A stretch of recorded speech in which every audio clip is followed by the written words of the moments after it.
Hello students, आई hope कि आप लोग नीट 2026 के लिए अच्छे से प्रिपरेशन कर रहे होंगे। और पिछले लेक्चर में हमने sexual reproduction in flowering plant शुरू किया था, है ना, जिसमें हमने आप लोगों को फ्लावर के बारे में कम्प्लीटली पढ़ा दिया था कि फ्लावर्स क्या होते हैं, है ना। फ्लावर के बारे में हमने आपको कम्प्लीटली पढ़ा दिया था, है ना। आज हम लोग बात करेंगे एंड्रोशियम की। आज हम लोग बात करेंगे एंड्रोशियम की, ठीक है। ये लेक्चर 2 है और हम इसमें मेल रिप्रोडक्टिव पार्ट पढ़ने जा रहे हैं। तो देखिए, एंड्रोशियम जो होता है मेल रिप्रोडक्टिव पार्ट को रिप्रेजेंट करता है। फ्लावर का जो मेल रिप्रोडक्टिव पार्ट होता है ना, वो एंड्रोशियम होता है। अब एंड्रोशियम की जो यूनिट्स होती है वो स्टमेन है ना। मतलब बहुत सारे स्टमेन मिलके एंड्रोशियम बनाते हैं। एंड्रोशियम बेसिकली ग्रुप ऑफ स्टमेन होते हैं। स्टमेन कैसा होता है, तो ये जो आपको फोटो दिख रहा है ना, ये जो फोटो आपको दिख रहा है ये स्टमेन है, ठीक है। अब इस स्टमेन में अगर आप देखोगे, ठीक है, अगर आप इस स्टमेन को देखोगे ध्यान से, तो ये वाला जो आपको है ना टर्मिनल बाइलोब्ड पार्ट दिख रहा है, इसको अपन एंथर बोलते हैं। क्या बोलते हैं? एंथर बोलते हैं। आपको दिख रहा होगा कि ये टर्मिनल है ना, टर्मिनल पार्ट है। बाइलोब स्ट्रक्चर है ना। फर्स्ट लोब ये है ना, जो कि आपको सामने से दिख रहा है। और फर्स्ट लोब तो ये वाला हो गया पूरा का पूरा, और सेकेंड लोब ये है, ठीक है। तो ये एक बाइलोब स्ट्रक्चर है। ये जो बाइलोब स्ट्रक्चर है ये फिलामेंट से अटैच है ना। ये जो यहाँ पे स्टॉक लाइक लंबा सा स्ट्रक्चर दिख रहा है ये फिलामेंट है, और इससे क्या है, ये बाइलोब स्ट्रक्चर अटैच है। जिस पॉइंट पे ये अटैच होते हैं उस पॉइंट को अपन कनेक्टिव बोलेंगे। क्या बोलेंगे? कनेक्टिव बोलेंगे, ठीक है। चलिए, अब ये जो अटैचमेंट होता है ना, बाइलोब एंथर का जो अटैचमेंट होता है फिलामेंट के साथ, वो डिफरेंट डिफरेंट वे में होता है, डिफरेंट डिफरेंट स्टाइल में होता है, ठीक है। तो attachment of the filament in various way, different different way में होगा, जो कि आपको नहीं पढ़ना है। पहले पढ़ना होता था, आज से 10 साल पहले पढ़ना होता था कनेक्टिव के बारे में, लेकिन अभी आपके सिलेबस में नहीं है, तो इतना ही काफ़ी है। फिलामेंट क्या है, तो आपको दिख रहा है कि long cylinder stock like structure, क्या बोलेंगे इसको? फिलामेंट बोलेंगे। अब ये जो फिलामेंट है, इस फिलामेंट के ये जो प्रॉक्सिमल एंड है ना, ये जो प्रॉक्सिमल एंड है ये ब्रॉडर होता है, और ये अटैच होते हैं थैलेमस से अटैच होंगे, या फिर पेटल, फ्लावर के जो पेटल होंगे उनके साथ ये अटैच हो सकते हैं, ठीक है। तो इसी स्ट्रक्चर को हम लोग क्या बोलेंगे? स्टमेन बोलेंगे। ये एक स्टमेन का स्ट्रक्चर है। अब इस तरह के बहुत सारे स्टमेन मिलके, ठीक है, मैं आपको दिखाता हूँ। अगर सपोज करो कि कोई फ्लावर है, तो एक फ्लावर में बहुत सारा स्टमेन हो सकता है, बहुत सारा स्टमेन हो सकता है। तो ये सारे के सारे स्टमेन मिलके क्या बनाते हैं? एंड्रोशियम बनाते हैं। क्या बनाते हैं? एंड्रोशियम बनाते हैं। आई होप कि इतना आपको समझ में आ गया होगा। चलिए अब आगे की बात करते हैं। The number and length of the stamen, क्या लिखा हुआ है? The number and length of the stamen is variable in different types of flower, ठीक है। मतलब जो डिफरेंट डिफरेंट टाइप्स के जो फ्लावर होते हैं उसमें जो नंबर होते हैं, नंबर ऑफ स्टामेन, है ना, एक फ्लावर के अंदर, और उनकी जो लेंथ होती है वो भी वेरिएबल होती है, ठीक है। कुछ फ्लावर्स ऐसे होते हैं जिसमें एक सिंगल फ्लावर के अंदर ही ये चीज़ें वेरी करती है, जैसे मस्टर्ड, है ना, मस्टर्ड, साल्विया, ये सब फ्लावर ऐसे हैं जिनमें एक सिंगल फ्लावर के अंदर ही स्टमेन की लेंथ वेरी करती है। ये आपके बुक में लिखा हुआ है, एनसीईआरटी में लिखा हुआ है, ओके। चलो अब हम लोग एंथर की एनाटॉमी समझते हैं। तो अगर आपको एंथर की एनाटॉमी समझनी है तो एंथर को क्या करना पड़ेगा? कट करना पड़ेगा। क्या करना पड़ेगा? कट करना पड़ेगा। हमने कर दिया एंथर को कट। अगर आप एंथर को कट करोगे तो एंथर को कट करने पे आपको कुछ ऐसा स्ट्रक्चर देखने को मिलेगा, ठीक है। अब ये जो स्ट्रक्चर है यहाँ पे दिख रहा है, ये एनसीईआरटी का ही स्ट्रक्चर है, मैंने इसे एनसीईआरटी से ही उठाया है। आप यहाँ पे दिख रहा होगा कि यहाँ पे लोब दिख रहा होगा आपको, ये लोब 1 है और यहाँ पे लोब 2 है, इसीलिए एंथर को हम लोग कैसा स्ट्रक्चर बोलते हैं, बाइलोब स्ट्रक्चर बोलते हैं। ठीक है, अब ये जो लोब है ना, आपको जो ये लोब दिख रहा है ना, ये वाला जो लोब है, इस लोब को अगर आप ध्यान से देखोगे तो इनके पास है ना, और ये दूसरा लोब ये है, इनके पास क्या है, बीच में क्या है, सेप्टम है। थेका का मतलब क्या होता है, सेप्टम होता है। ठीक है, तो इनके बीच में आपको सेप्टम दिख रहा होगा और 2 सेप्टम होते हैं, इसीलिए हम लोग एंथर को डाइथेकस भी बोलते हैं। क्या बोलेंगे, डाइथेकस। ठीक है, अब अगर आप इसको देखोगे, एंथर को ध्यान से अगर देखोगे, थोड़ा गौर करोगे, तो क्या ये एक टेट्रागोनल स्ट्रक्चर बन रहा है, और जितने भी है ना, जितने भी ये जो गोनल है ना, जो साइड्स है, यहाँ पे आपको फोर राउंड स्ट्रक्चर देखने को मिल रहा है, जिनको अपन पॉलन सैक बोलते हैं। क्या बोलते हैं, पॉलन सैक बोलेंगे, या फिर इसी को हम लोग माइक्रोस्पोरेंजिया भी बोल सकते हैं। क्या बोल सकते हैं, माइक्रोस्पोरेंजिया। ठीक है, देखिए पहले माइक्रोस्पोरेंजिया ही बोलते हैं, लेकिन इसी में क्या होता है, माइक्रोस्पोर का फॉर्मेशन होता है, पॉलन ग्रेन का फॉर्मेशन होता है, इसीलिए हम इसको पॉलन सैक बोलते हैं। तो इसीलिए हमने क्या लिखा है कि anther is tetragonal 4 sided structure. देखो 4 साइडेड है, 1 2 3 4 साइड आपको दिख रहे होंगे। Tetragonal structure consisting of 4 microsporangia located at each corner, है ना।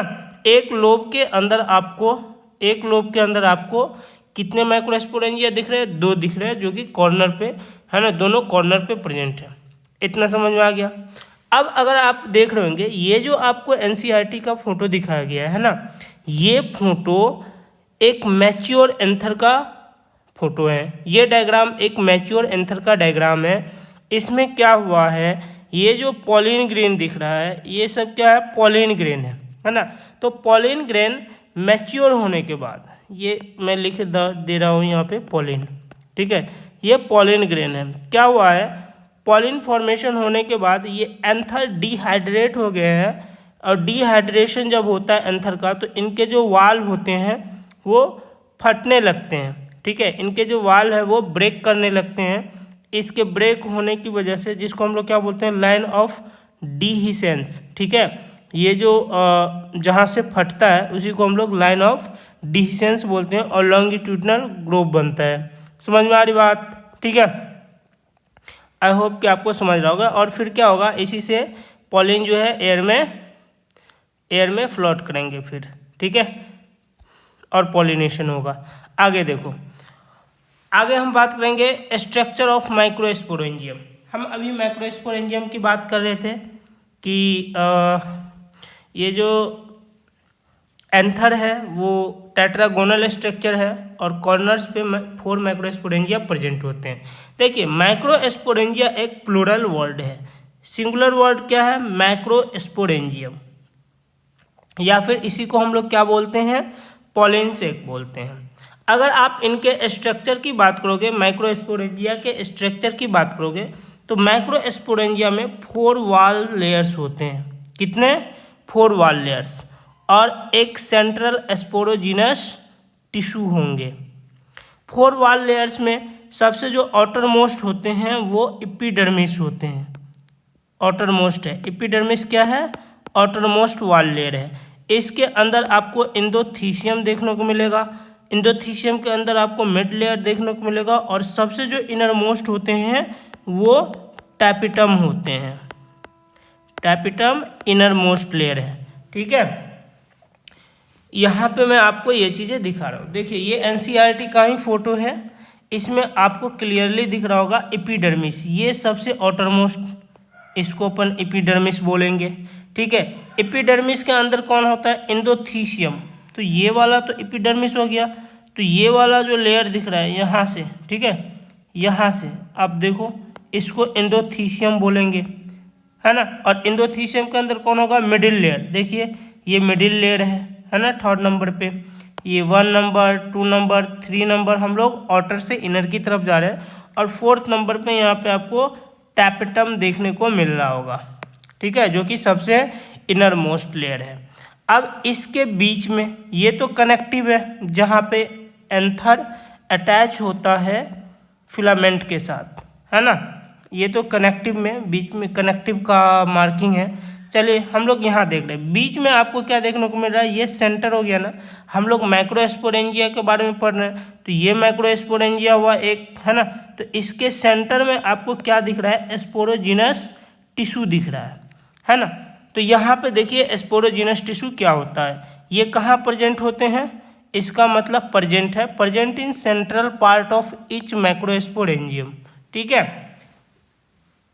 स्पोरोजिनस टिश्यू सेंट्रल पार्ट में प्रेजेंट होते हैं माइक्रोस्पोरेंजियम के। ये कॉम्पैक्टली अरेंज्ड होमोजिनस टिश्यू होते हैं। यही स्पोरोजिनस टिश्यू आगे जाके माइक्रोस्पोर बनाने वाला है मियोसिस के बाद। तो ऑब्वियसली इसको क्या करना है, डिवीजन करना है ना, इसमें खूब सारा चेंजेज होना है। तो ये जो टिश्यू होते हैं कॉम्पैक्टली अरेंज्ड होते हैं और होमोजीनस होते हैं। होमोजीनस का मतलब क्या होता है, सारे के सारे सेल, ये जो टिश्यू होंगे इसके अंदर जो भी सेल होंगे वो सारे के सारे सेल एक जैसे होंगे। समझ में आ रही बात। आप यहाँ पे देख सकते हो ये जो डायग्राम है इसी को सेलुलर लेवल पे दिखाया गया है कि सबसे बाहर का जो ये लेयर है, ये जो सेल है, ये एपिडर्मिस का सेल है। इसके अंदर वाला जो लेयर है इसको एंडोथीसियम का लेयर बताया गया है, आप देख लो। फिर इसके बाद मिडिल लेयर क्या है, एपिडर्मिस और एंडोथीसियम के कंपैरिजन में आपको क्या दिख रहा है, मिडिल लेयर थिक दिख रहा है, क्योंकि यहाँ पे दो देखो यहाँ से यहाँ तक है, ठीक है ना। इसके बाद आपको टैपेटम देखने को मिल रहा होगा, है ना, ये टैपेटम का लेयर है। और आफ्टर दैट आपको माइक्रोस्पोर मदर सेल दिख रहा होगा। ये माइक्रोस्पोर मदर सेल किन से बना है, ये माइक्रोस्पोर मदर सेल जो है स्पोरोजिनस टिश्यू से ही बना है, ठीक है। तो ये एनसीईआरटी का डायग्राम है, आप इसे याद रखिएगा। यहाँ पे लिखा हुआ है the microsporangium and the male gametophyte. Male gametophyte कौन होता है, चलिए आगे पढ़ेंगे। पॉलिन ग्रेन ही मेल गैमेटोफाइट होता है, हम इसकी बात आगे करेंगे। अब देखो हम लोग फंक्शन की बात कर लेते हैं। हम लोग माइक्रोस्पोरेंजियम के बारे में पढ़ रहे हैं। हमने क्या पढ़ा कि माइक्रोस्पोरेंजियम में 4 वॉल लेयर होते हैं और बीच में सेंट्रल स्पोरोजिनस टिश्यू होता है, यही हम लोगों ने पढ़ा है। अब ये जो 4 वॉल लेयर होते हैं, है ना, इसमें से 3 वॉल लेयर जैसे एपिडर्मिस हो गया, एंडोथीसियम हो गया, मिडिल लेयर हो गया, इनका काम होता है प्रोटेक्शन प्रोवाइड करना, ठीक है। Act as function of protection and help in digestion of pollen grain. ये स्पोरोजिनस टिश्यू को क्या करते हैं, प्रोटेक्ट करते हैं। और साथ ही क्या करते हैं, जब पॉलिन ग्रेन का फॉर्मेशन होता है, पॉलिन ग्रेन मैच्योर हो जाते हैं, पॉलिनेशन के लायक हो जाते हैं, तब क्या करता है, यही तीनों लेयर, है ना, इन्हीं तीनों लेयर में क्या होते हैं, ब्रेकडाउन्स आते हैं, है ना, यही तीनों लेयर्स में ब्रेकडाउन्स आते हैं और फिर पॉलिन ग्रेन रिलीज हो जाते हैं, ठीक है। अब जो सबसे इनर मोस्ट लेयर है टैपेटम की बात करते हैं। देखिए टैपेटम बहुत इंपॉर्टेंट है, कई बार नीट में पूछा जा चुका है, तो आप लोग टैपेटम को याद रखिएगा। टैपेटम क्या काम करता है, ये न्यूट्रिशन प्रोवाइड करता है, किनको, डेवलपिंग पॉलिन ग्रेन को। देखिए आप लोग ऑलरेडी जानते हैं कि कोई भी सेल, है ना, कोई भी लिविंग सेल को अगर सरवाइव करना है तो उनको चाहिए एनर्जी, और एनर्जी कहाँ से मिलेगा, न्यूट्रिएंट से मिलेगा, है ना। तो यहाँ पर भी अगर स्पोरोजिनस टिश्यू को डेवलप होना है एक पॉलिन ग्रेन में, तो उनको भी न्यूट्रिशन चाहिए, और ये न्यूट्रिशन कौन प्रोवाइड करेगा, टैपेटम प्रोवाइड करेगा, ठीक है।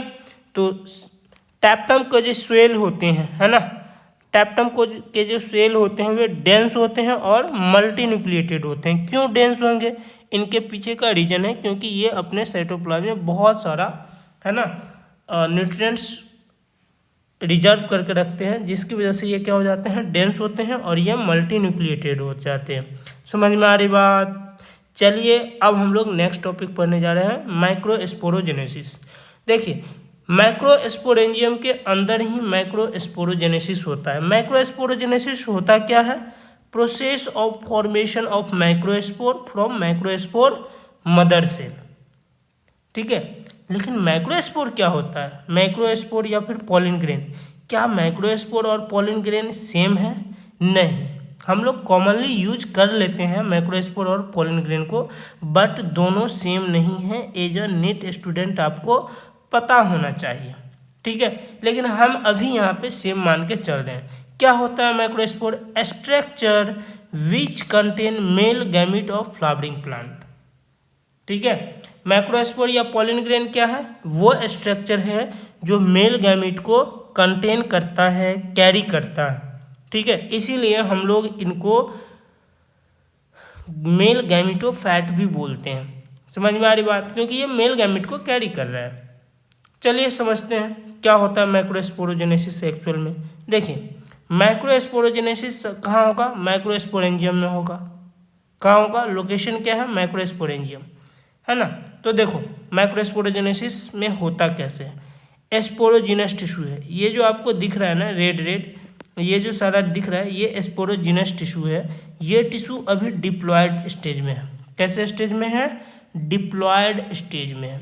अब इन स्पोरोजिनस टिश्यू जो है, इनमें जितने भी सेल है, इन सारे के सारे सेल में ये कैपेसिटी है कि ये एक पॉलिन ग्रेन बना सके। इसीलिए हम लोग इनको पॉलिन मदर सेल या पीएमसी भी बोलते हैं, या फिर आप इनको माइक्रोस्पोर मदर सेल भी बोल सकते हो।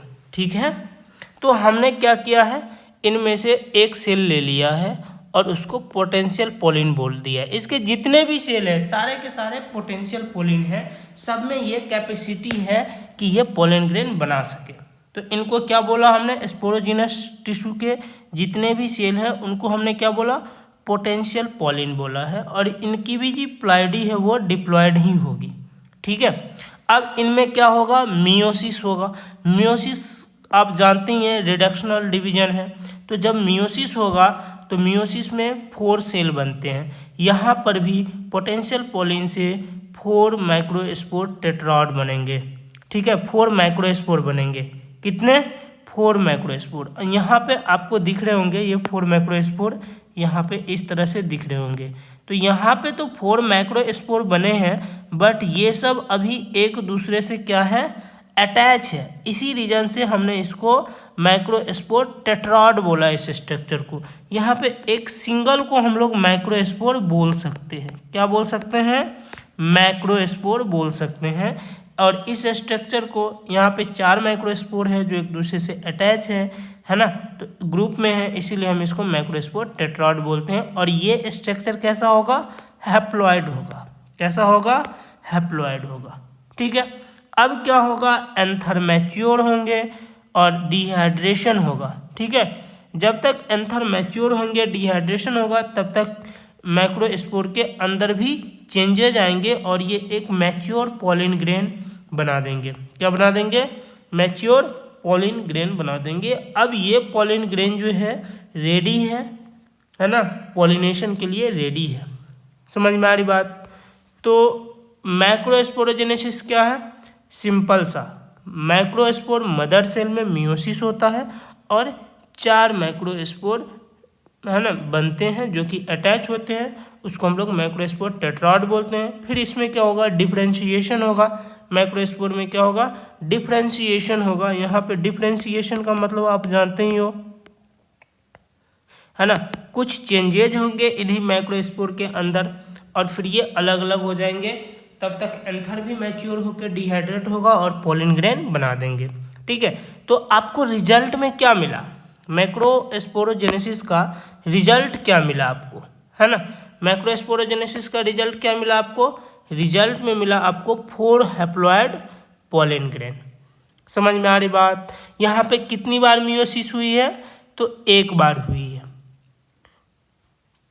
चलिए अब आगे समझते हैं पॉलिन ग्रेन क्या होता है। यहाँ से यहाँ तक आखिर कौन सा प्रोसेस हुआ कि पॉलिन ग्रेन बना, तो हम इसको थोड़ा सा समझते हैं। पॉलिन ग्रेन क्या होता है इसको समझते हैं। देखिए पॉलिन ग्रेन क्या करता है? मेल गैमीट को कैरी करता है आपने अभी पढ़ा कि पॉलिन ग्रेन क्या करता है, मेल गैमेट को कैरी करता है, इसीलिए इसको हम लोग मेल गैमेटोफाइट भी बोलते हैं।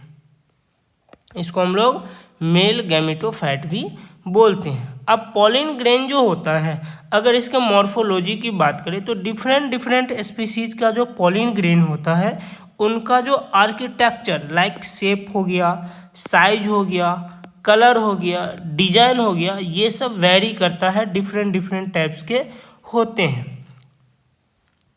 एनसीईआरटी में इनका फोटो भी डायग्राम भी दिया गया है कि किस तरीके से डिफरेंट टाइप्स के होते हैं। अब एक बहुत इंपॉर्टेंट एग्जांपल दिया है एनसीईआरटी में, हिबिस्कस का एग्जांपल दिया गया है। इनका जो एंथर होता है वो ओपेन होता है, आप यहाँ पे देख सकते हो, ये जो दिख रहा है ना ये एंथर है इनका, यहाँ पे जो दिख रहा है ये वाला जो दिख रहा है ये एंथर है इनका, ठीक है, ये ओपेन एंथर है। और ये ऊपर में जो आपको दिख रहा है यहाँ पे ये स्टिग्मा है इनका, ठीक है। तो और ओवरी वगैरह तो नीचे हो गया, ओवरी, थैलेमस, स्टिग्मा ऊपर, ये स्टाइल, ठीक है।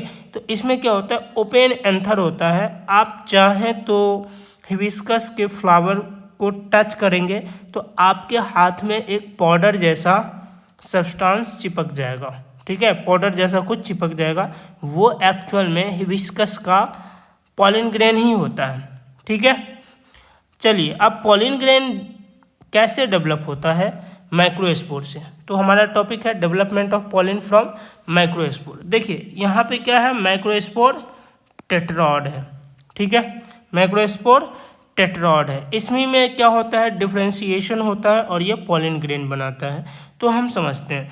अब माइक्रोस्पोर टेट्राड का हम एक सेल ले लेते हैं, ये इमेच्योर माइक्रोस्पोर को, ठीक है, ये एक इमेच्योर माइक्रोस्पोर है। इमेच्योर माइक्रोस्पोर कैसा होगा, तो आपको पता है ये प्लांट सेल है ना, तो इनका सबसे जो आउटर बाउंड्री होगा वो सेल वॉल होगा, उसके अंदर क्या मिलेगा आपको, सेल मेम्ब्रेन मिलेगा, ये वाली बाउंड्री, ठीक है। ये एक इमेच्योर माइक्रोस्पोर है, हैप्लॉइडी इसकी हैप्लॉइड है, ठीक है। फिर क्या होता है, कुछ टाइम बाद क्या होता है, इनका जो सेल वॉल है वो डिफ्रेंशिएट कर जाता है ना, डिफ्रेंशिएट होके इग्जाइन और इंटाइन बनाता है।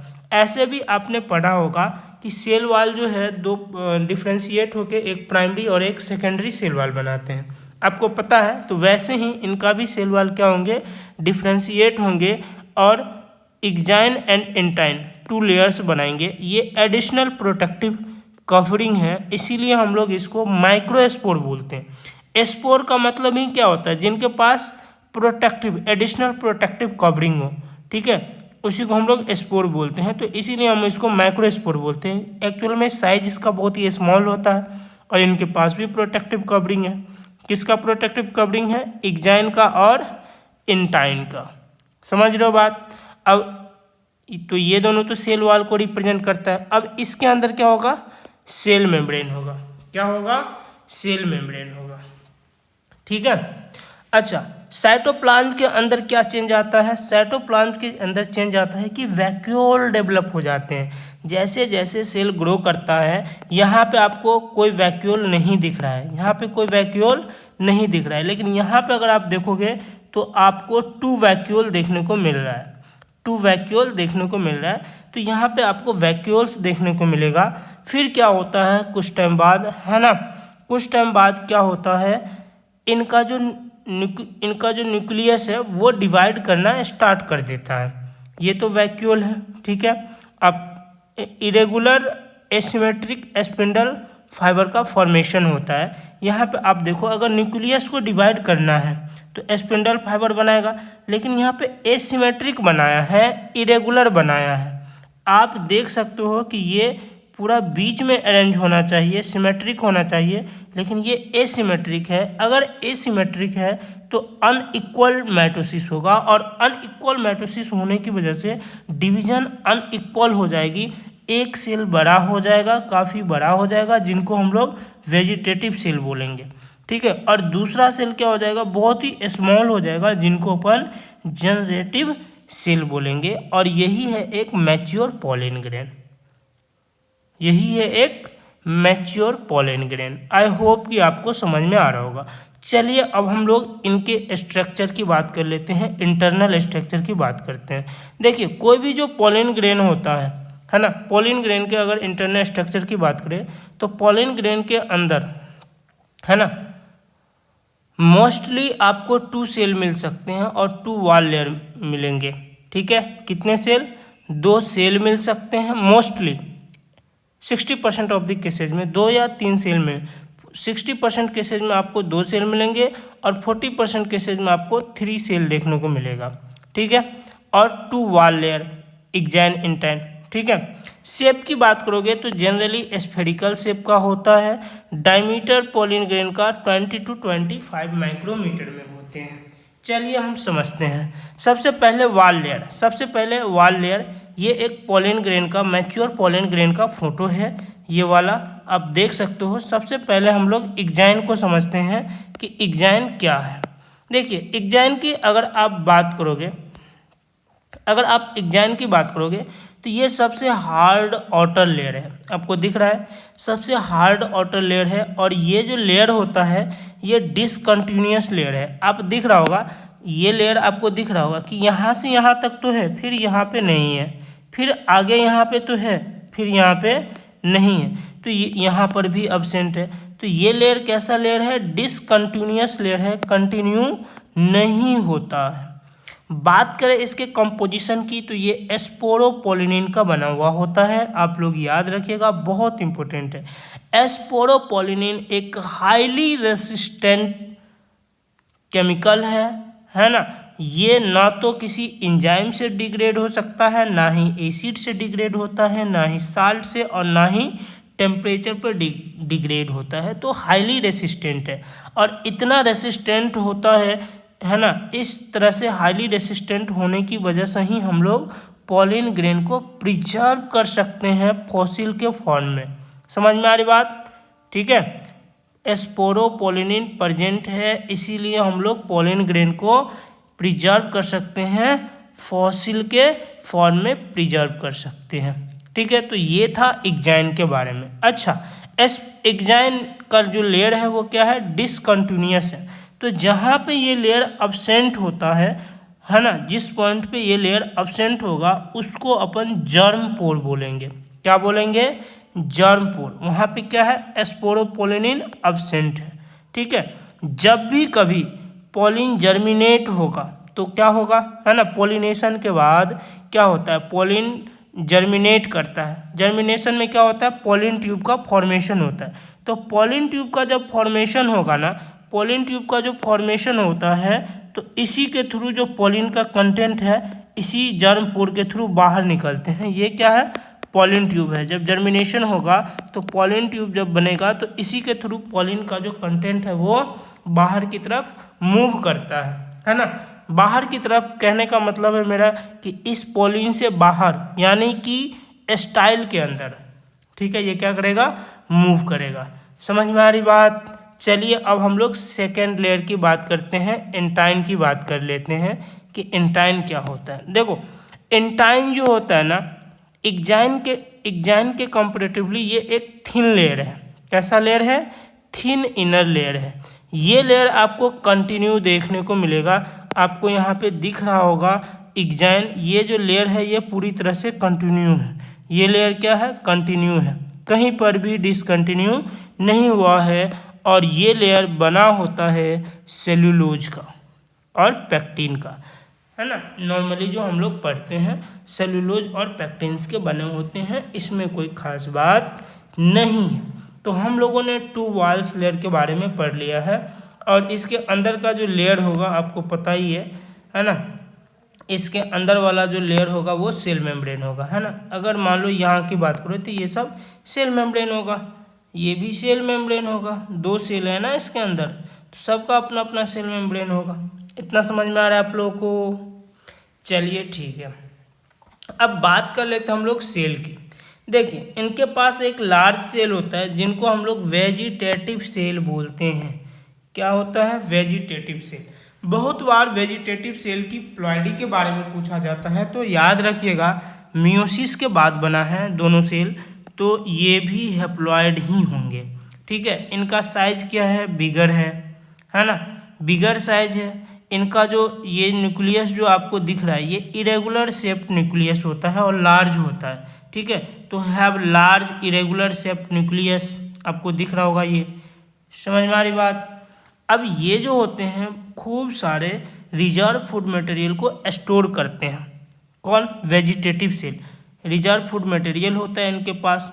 तो अगर रिजर्व फूड मटेरियल है इनके पास तो क्या होगा? ये न्यूट्रिशियस होगा, और न्यूट्रिशियस होता है इसी रीजन से बहुत सारी कंट्री में पॉलिन ग्रेन को कंज्यूम किया जाता है ना, सिरप के फॉर्म में या फिर टैबलेट के फॉर्म में, फूड सप्लीमेंट के फॉर्म में, है ना, इसको कंज्यूम किया जाता है।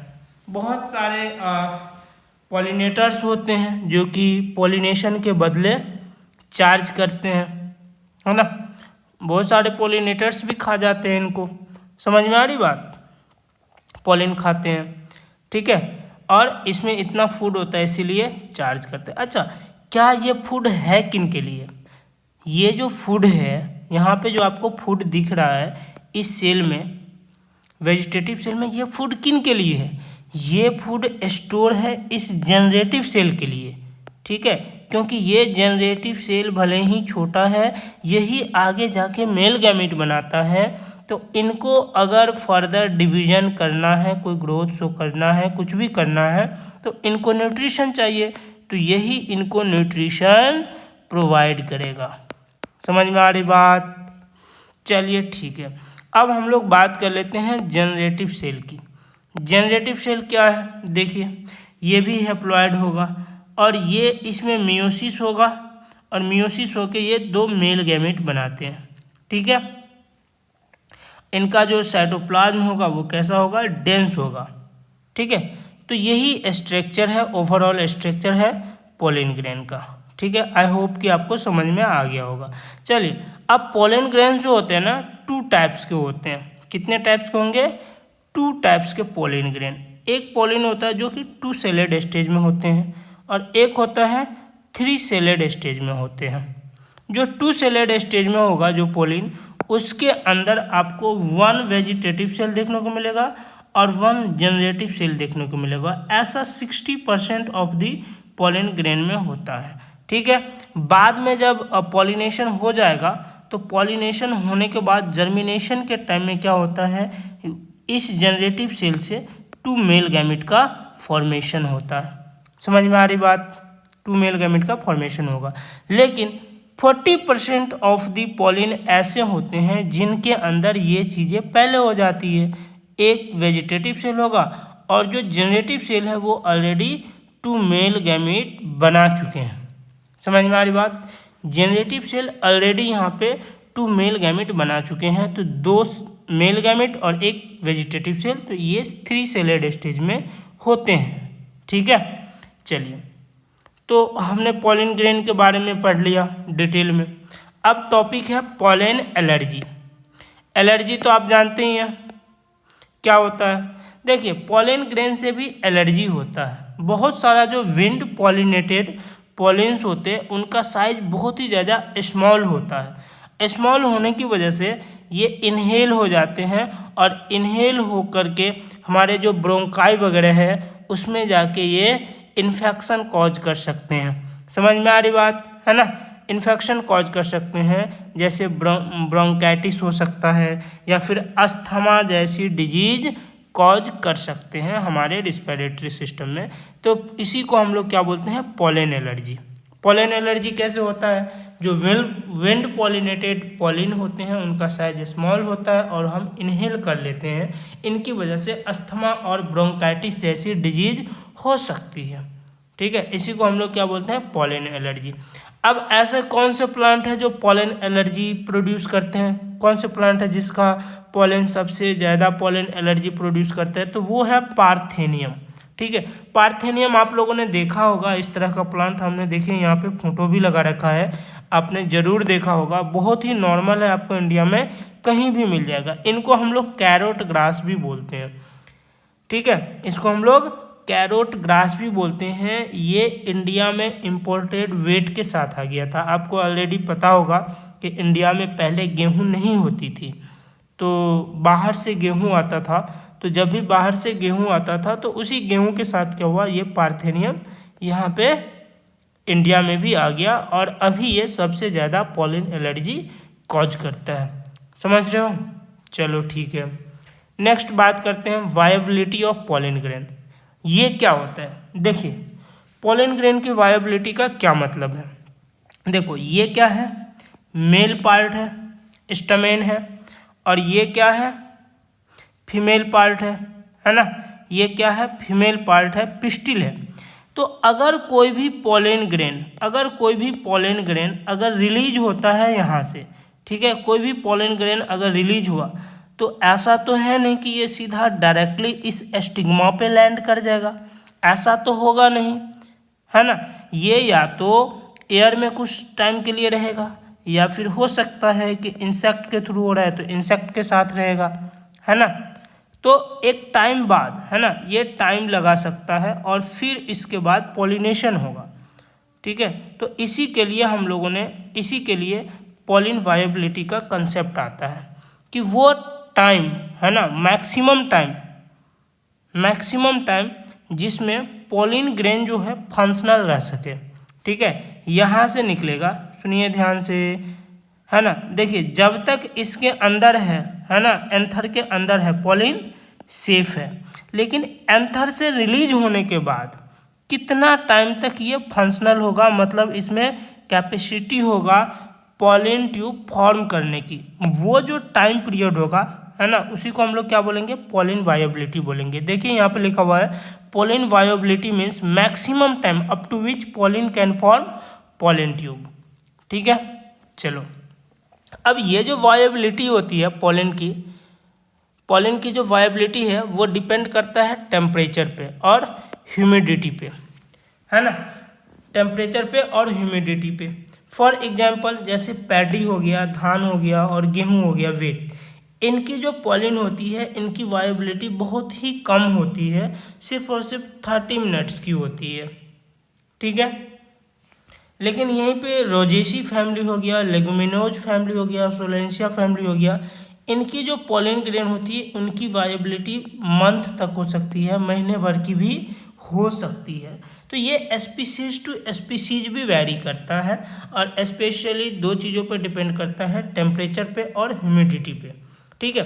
अगर आप सिर्फ टेम्परेचर और ह्यूमिडिटी की ही बात करोगे तो ये टेम्परेचर और ह्यूमिडिटी स्पीसीज टू स्पीसीज भी वैरी करता है।